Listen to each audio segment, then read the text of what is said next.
2x plus cos x equals 0.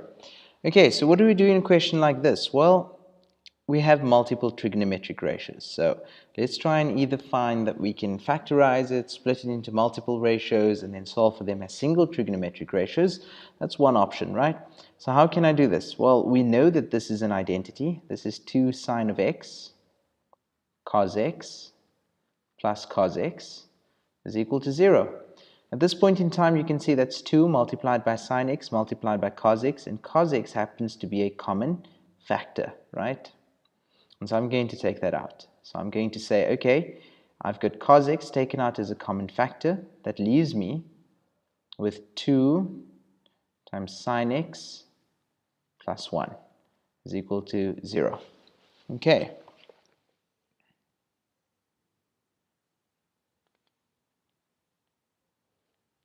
Right.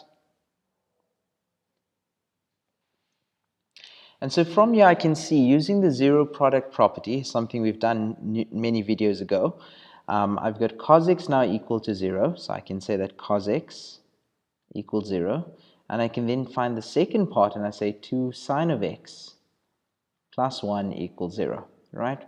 This translates into sine x equals negative a half, and this over here I can simply go and find a reference angle. X equals cos second function of 0, and that's going to give me cos of 90, because when I look at this I get there.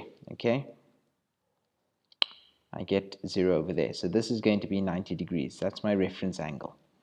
Okay, this one over here, x equals sine second function of a half, and then my reference angle turns out to be 30 degrees.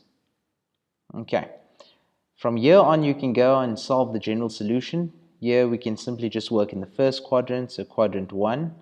I'm looking at x, which is the given angle over there, is equal to 90 degrees plus n times 360, such that n is an element of the integers, right? On this side, I need to solve in two quadrants because I'm dealing with a negative angle or negative ratio.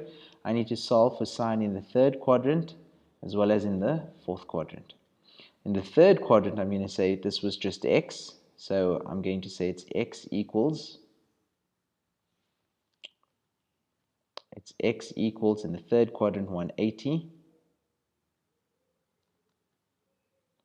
plus the reference angle 30 degrees, and that's going to give me plus n times 360, and that's going to give me 210 degrees plus n times 360, right, such that n is an element of z. For this one over here in the fourth quadrant, I'm going to say x is equal to, because that's the angle I was working with, or this angle over here, it is equal to 360 degrees minus 30 degrees plus n times 360, right? And that's equal to 330 degrees plus n 360, such that n is an element of the integers, right? And so there I've solved this example where I had multiple ratios. I then had to use an identity, take out a common factor, split these into factors that are individually equal to 0, and that's what I get.